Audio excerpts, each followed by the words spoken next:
Yan, good morning mga Pinoy pet lovers. Yan, ang aking dalawang magagaling na alagang pusa. Ampun ko yung mga dalawang yan.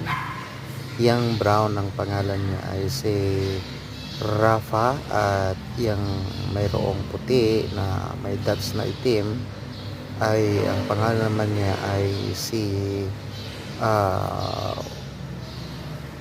itong si ano pangalan nakalimutan ko ng pangalan niya. Siya si Bayan.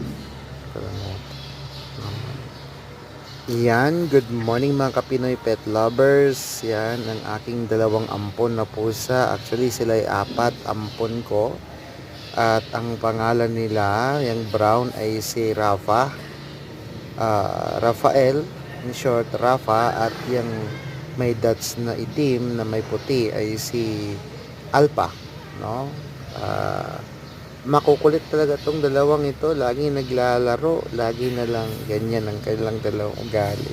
Kapag sila'y busog, ganyan ang ginagawa nila, pero pag hindi sila busog, kailangan laging sumusunod, sunod ng sunod sa paahan, kahit sino man ang naglalakad, sunod ng sunod, kasi nahingi ng pagkain. Pero pag busog sila, ganyan ang trabaho nila, hindi nga sila nanghuhuli ng daga, kasi parang mas takot pa sa daga.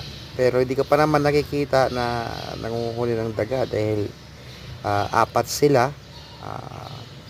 Ang galing talaga nila. Ala, sige. Ala, wrestling na silang dalawa. Ala, sige. Mas bata itong si Rafa, itong brown kaysa kay Alpha. Itong si Rafa, muntik lang mamatayan pero na-save ko siya. Ang ginawa ko sa kanya, pinainom ko siya ng pampurga dahil siya ay